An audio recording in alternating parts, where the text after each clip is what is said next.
आपके सवाल के जवाब देने के लिए हमारे साथ इस वक्त दो खास मेहमान मौजूद हैं। हमारे साथ GCL के अमित खड़े हैं, साथ ही LKP सिक्योरिटीज के जतिन त्रिवेदी भी इस वक्त हमारे साथ हैं। आप दोनों का बहुत स्वागत है हमारे साथ इस शो पर, और आप दोनों के पास आएंगे, लेकिन एक बार पहले फटाफट बता देते हैं कि आज सोने और चांदी में किस तरीके की हलचल है। तो सबसे पहले बात करते हैं गोल्ड की। सोना 7 हफ्ते की ऊंचाई पर पहुंच गया है। आज घरेलू बाजार की बात करें तो यहां पर भाव लगभग चढ़ा है और 1.5 लाख के करीब करीब भाव पहुंच चुका है। ग्लोबल मार्केट की बात करें तो 4,300 प्रति डॉलर ऑन्स के ऊपर ये जा चुका है। अब सवाल ये है कि आखिरकार सोने में आई ये जो तेजी है, क्या ये टिक पाएगी और यहां से कीमतों पर क्या दबाव दिखने वाला है। तो करीब करीब 5,000 कल दाम बढ़ा था, यानी कि तेजी का जो मूवमेंट है वो फिलहाल जारी है। चलते हैं हमारे मेहमान दोनों जो हमारे साथ लगातार बने हुए उनके पास। सबसे पहले जतिन, आपकी क्या राय है, अभी किस तरीके का मूवमेंट आप देख रहे हैं, आगे चार्ट क्या कह रहा है सोने का?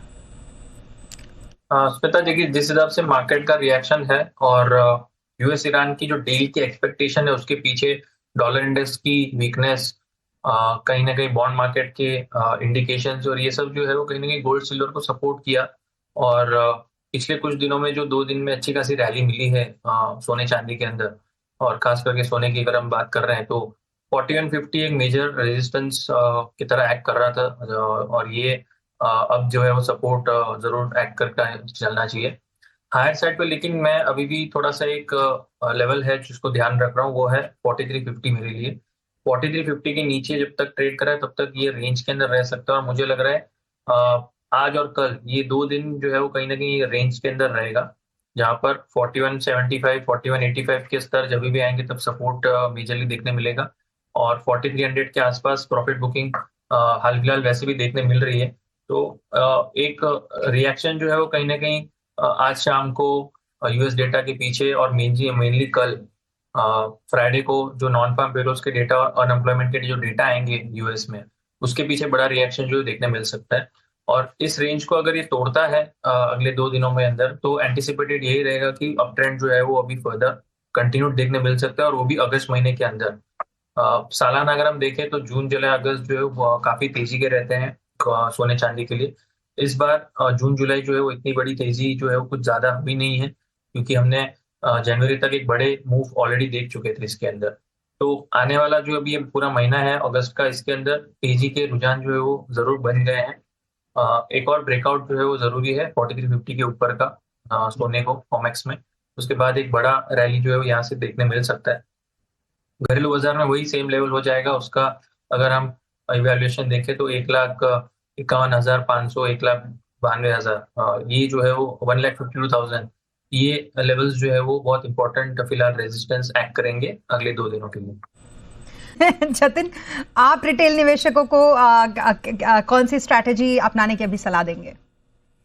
स्मिता, देखिए रिटेल की बाइंग जो है ना बहुत ज्यादा इंपॉर्टेंट हो जाती है कभी भी प्राइस को अगर हम इवेल्युएट करना चाहें तो, क्योंकि रिटेल का है ना, जब भाव ट्रेंडिंग में रहता है तब पार्टिसिपेट करते हैं, लेकिन जब बेसिंग होने लगता है ना तब ज्यादा पार्टिसिपेशन होता है, क्योंकि मार्केट के लिए प्रिडिक्शन भले रिटेल थोड़े ऊपर नीचे हो जाते हैं, लेकिन गोल्ड के अंदर उनकी आंख जो है वो बहुत ज्यादा सतर्क और सटीक रहती है, क्योंकि जब भी प्राइस के अंदर फॉल आता है तब गोल्ड के अंदर बाइंग करना ये सबसे पहले एक इम्पोर्टेंट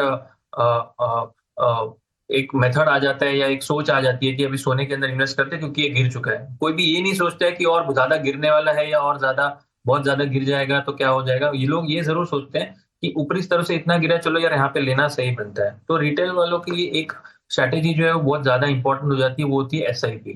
और SIP के माध्यम से आप अपने रेट्स जो है उसको एड ऑन करते रह सकते हैं। जब डिप आती है तब मैं हमेशा रिकमेंड करता हूँ कि थोड़ा बहुत जो भी लमसम ऐड कर सकते हो वहां पे ऐड कर लो, SIP कंटिन्यूड रखो, लेकिन जब डिप आती है तब एक लमसम ऐड कर दो तो आपकी एवरेज जो है वो अच्छी बन जाती है उससे।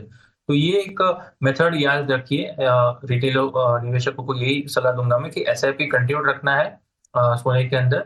और जब भी डिप दिख रहा है, जैसे 1,80,000 तक गए थे हम, फिर 1,25,000 1,25,030 तक गए, तो जब ये डिप दिख रही थी तो थोड़ा बहुत लमसम जो है वहां पे ऐड करना। मैंने इनफैक्ट बोला भी है बीच में जब 1,25,000 1,30,000 के पास थे हम, कि यहाँ पर लमसम एक किसी को ऐड करना तो ऐड कर सकता है। बिल्कुल, बहुत ही उसी तरह से मैं बोलूंगा कि एडवाइस यही रहेगी कि डिप पे जब भी आएगा तब ऐड कीजिए और सिप्स कंटिन्यू रखिए। बिल्कुल, ये बहुत ही बेहतरीन तरीका है किसी भी रिटेल निवेशक के लिए।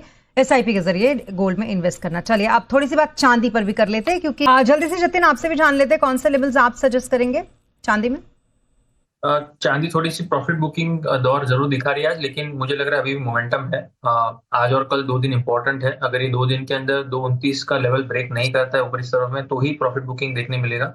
चांसेस है कि 2,29,000 के लेवल्स ऊपरी स्तरों पे तोड़ेगा ये, और 2,24,000 से 2,23,000 इंपॉर्टेंट सपोर्ट है फिलहाल इमीडिएट बेसिस पे। सो नेक्स्ट 2 दिन के अंदर 2,23,000 तोड़ना ऐसा थोड़ा सा लग नहीं रहा कि तोड़ना चाहिए। सपोर्ट जो वहाँ पे स्ट्रांगली प्लेस्ड है, तो जो भी लॉन्ग पोजीशन है रिकमेंडेशन ये रहेगा कि 2,23,000 की स्टॉप लॉस के साथ में खड़े रह सकते हैं, और हायर साइड पे 2,29,000 से 2,28,000 के आसपास जब भी प्राइस मिलता है तब प्रॉफिट बुकिंग करें, क्योंकि यस वहाँ पे रेजिस्टेंस जरूर है, लेकिन एक्सपेक्टेड है कि ब्रेक करेगा। लेकिन ब्रेक करने के बाद जो है वो नई रैली चालू होगी तब आप पार्टिसिपेट कर सकते हैं। जैसे मेरे सहयोगी अमित ने कहा है कि ऊपरी स्तरों पे जब ब्रेकआउट मिलेगा तब एक अच्छी खासी रैली की तैयारी रहेगी उसके अंदर, तो ब्रेकआउट का वेट कीजिए अगर कोई भी नई एड ऑन करनी है पोजीशन तो। ओके चलिए, तो फिलहाल आपको यहाँ पर ब्रेकआउट का वेट करने की सलाह दी गई है जतिन जी की तरफ से, और साथ ही अमित जी ने अपने लेवल्स भी बताए। थैंक यू सो मच इसी के साथ हमारे साथ इस शो पर शामिल होने के लिए। Amit thank you so much Jatin हमारे साथ इस शो पर शामिल होने के लिए।